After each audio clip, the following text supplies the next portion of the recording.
My Holi special class. This was my Holi special for baklava. Why I made it special?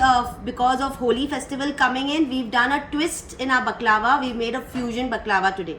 So we've given a flavors of thandai, we've given flavors of rose, so that everything looks different and fusion and Indian. Okay, so let's start with your baklava. I spoke initially about the filo sheets that we use in our baklava and also how to use them, how it's to be, how you can save so that you don't waste your filo sheets, so you can use it multiple times. Also, I gave you the difference between the Lebanese baklava and your Turkish baklava. Okay, the difference between the syrups. Today I have used without honey the syrup, so that people who don't consume honey, how will you make your syrup without using honey as well? We have a complete rose infused syrup that we have used in our today's baklava. Okay, now today's baklava, I have made a twist. Let's start with baklava only since it's in my hand. I have made a Thandai Gulkand baklava in a square. So you call it as your Thandai baklava square. I have also used silver work, so it gives you a complete festive and a traditional look to your baklava. I also showed you the rhombus style baklava. So we have a rhombus shape, we have a square shape. Okay, so we have variations in both. I have used my slivered almonds on top for garnishing with pistachio powder. Next, we did our baklava cheesecake. So this was the first thing what I started in the beginning. This is your baklava cheesecake with honey nut filling. So how will you make your honey nut filling? Again, to substitute your honey, you can use the Lebanese syrup that you can make and make your nut filling. So that's your baklava cheesecake, the mini one, around 400 grams. Okay, then I gave you options with a lot of variations in the sizes, shapes, sorry. We did our baklava rolls. Okay, then we have our baklava nest. So in the rolls, we have used almonds and pistachios. In the nest, we have used Nutella. And today I have made again a Thandai flavored nest, which is your Gulkand and Pista Rose baklava nest. Next is your baklava cups. So these are your baklava cups. Again, I can put anything inside related to your Holi festival. So, I've kept it open. So whatever filling you want to add in, whether it's cheese, Nutella, your Gulkand, your Thandai, whatever you want to put, you can just put in, or some dry fruits. Okay. Lastly, it's a kunafa. Kunafa is also pronounced as knafe. Okay, so that's another word for using your knafe.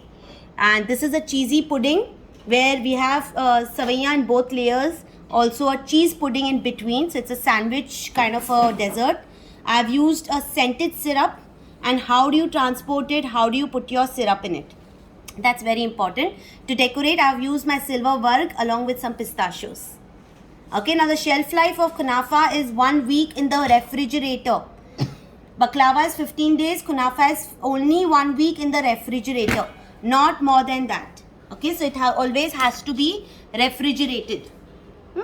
So I showed you the cost. I also discussed the costing, the packaging, how these kunafa can go in the boxes like this. You can use trays to put your baklava in different shapes. Okay, you can use your mithai boxes to put your shapes in different lines, and that's how you have an assorted baklava box ready. So I had 9 students today. I have Bangalore, Hyderabad, then I have Mumbai, few students from Mumbai, okay, and Toronto, Canada as well. Any questions? I know it's taken a long class. Today's been like a really long class for baklava, but we completed a lot of variations today. Yes, tell me. All okay? All was good. Okay, great. I hope everything is clear.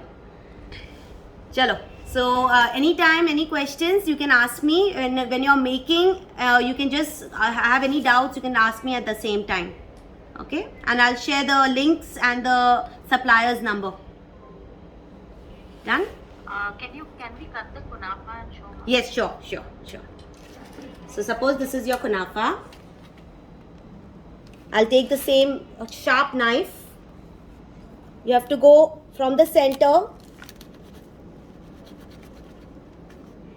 Okay, now of course it's become a little warm, but yes, I can feel, okay, it's just crumpling a little bit because it's still warm, but you can feel the cheesy layer at the bottom, in the center. Can you see the elasticity of the mozzarella cheese? Man, yeah. Look at this.